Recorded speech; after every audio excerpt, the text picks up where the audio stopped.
Bonjour à tous et bienvenue sur Histoire et Religion. Aujourd'hui, nous allons parler de 5 célèbres dénominations chrétiennes. Si c'est la première fois que vous passez par ici, n'oubliez pas de me laisser un pouce levé. Abonnez-vous si ce n'est pas encore le cas. On se retrouve juste après le générique pour en parler.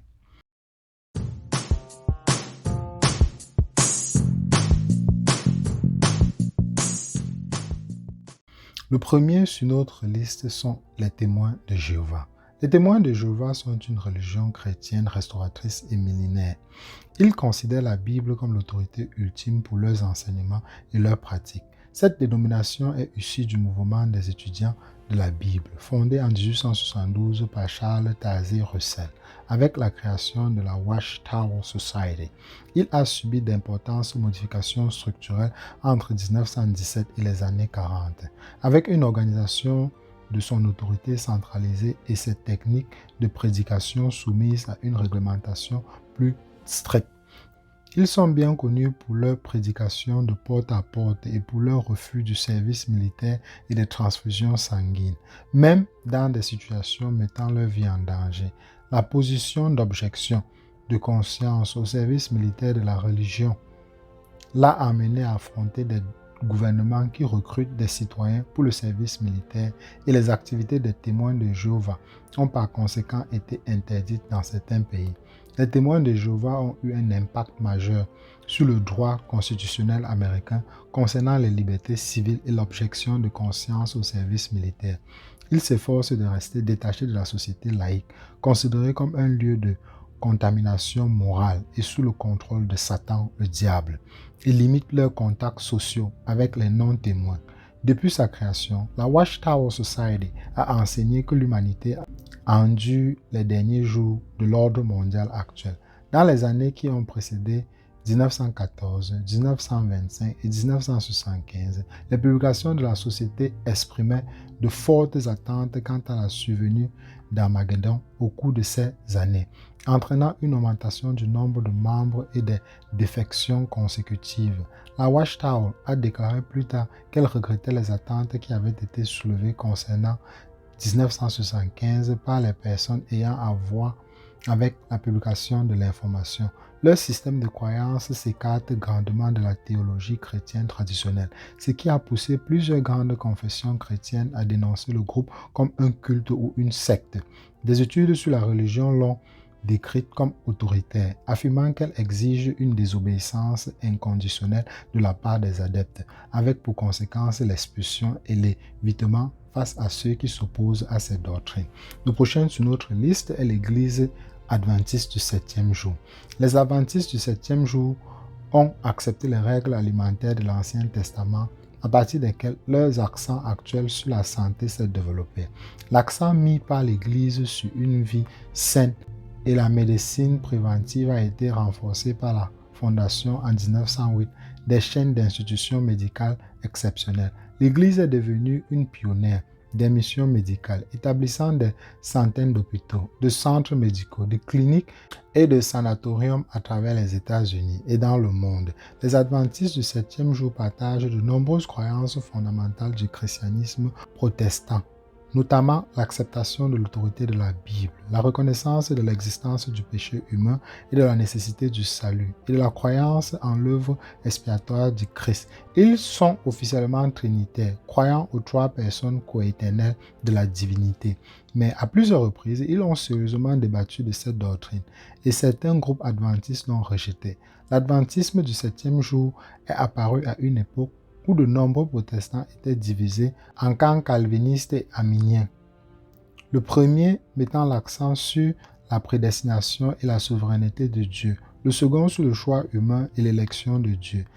Les adventistes en vinrent à accepter l'interprétation arminienne de l'expiation du Christ. Ils soutiennent que sa mort était provisoirement et potentiellement pour tous les hommes, mais efficace uniquement pour ceux qui profitent de ses avantages. En plus de l'accent mis sur le second avènement du Christ, 2 autres questions distinguent les adventistes de la plupart des chrétiens. Premièrement, ils observent le samedi plutôt que le dimanche comme le sabbat. Ce jour, selon la Bible, a été institué par Dieu et le commandement concernant le repos du sabbat fait partie de la loi éternelle de Dieu.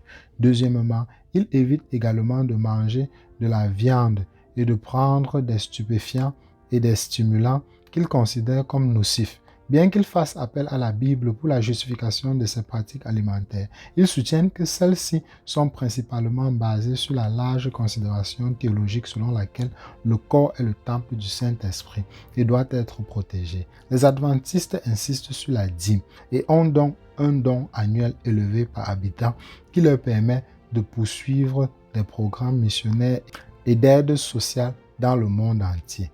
En raison de leur refus de travailler le samedi, ils subissent périodiquement une discrimination dans l'emploi. Aux États-Unis, ils se sont associés à la communauté juive pour promouvoir les droits permettant la pratique du sabbat.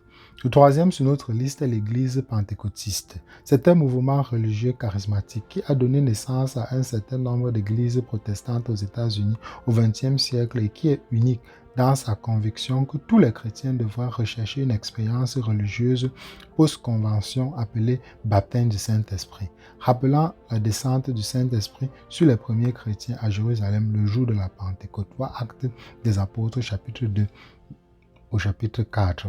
Cette expérience semble avoir été courante dans le mouvement chrétien au cours de cette première génération.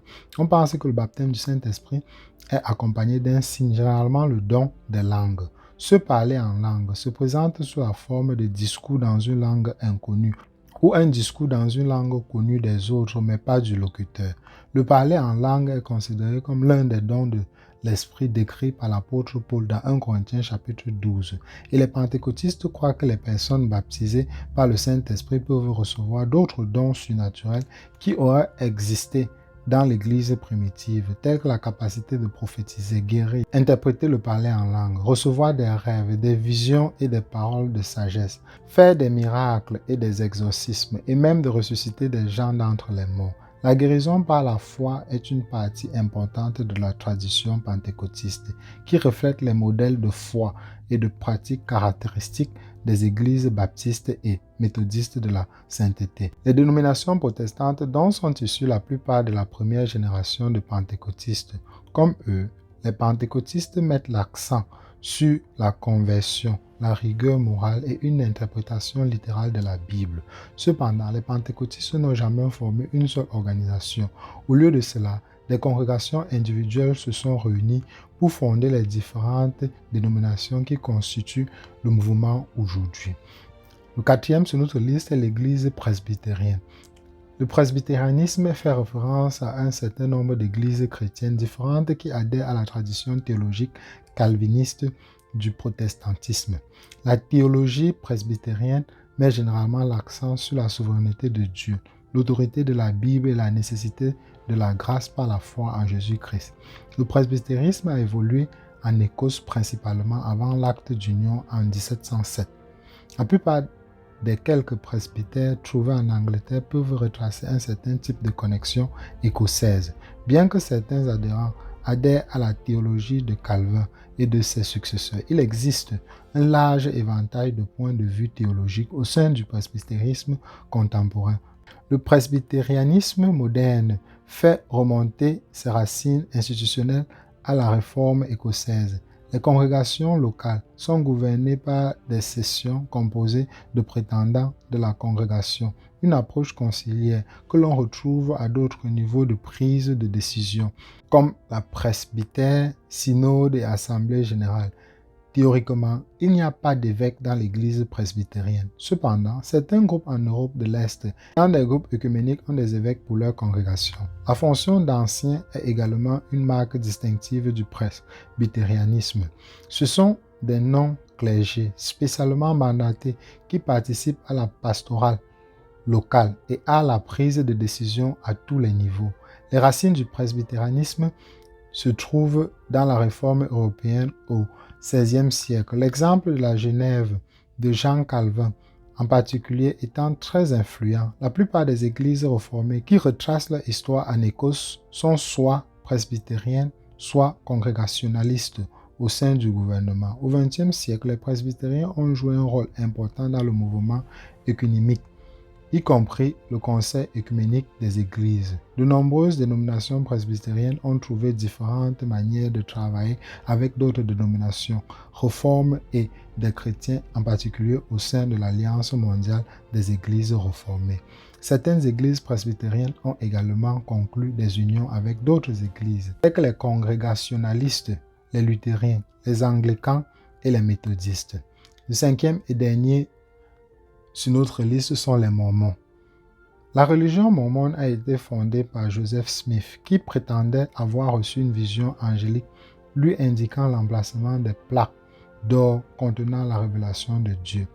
Il le publia en 1830 sous le nom de Livre de Mormon. Smith et ses partisans ont accepté la Bible ainsi que les écritures sacrées mormones, mais ont divergé considérablement du christianisme orthodoxe, en particulier dans leurs affirmations que Dieu existe en trois entités distinctes en tant que Père, Fils et Saint-Esprit. Les Mormons croient également que les membres fidèles de l'Église hériteront de la vie éternelle en tant que Dieu.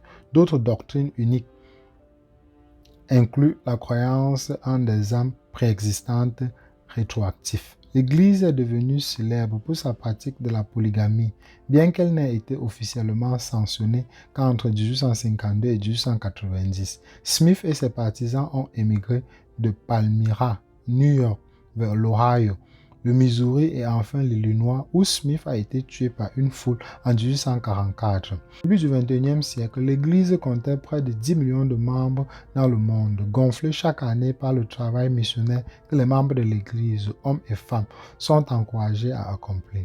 Eh bien, nous arrivons au terme de cette vidéo. Je suis désolé de n'avoir pas parlé de votre dénomination préférée. Si c'est le cas, faites-le moi savoir en commentaire. Si vous avez aimé la vidéo, n'oubliez pas de me laisser un pouce levé. Abonnez-vous si ce n'est pas encore le cas. On se retrouve très rapidement pour une prochaine capsule.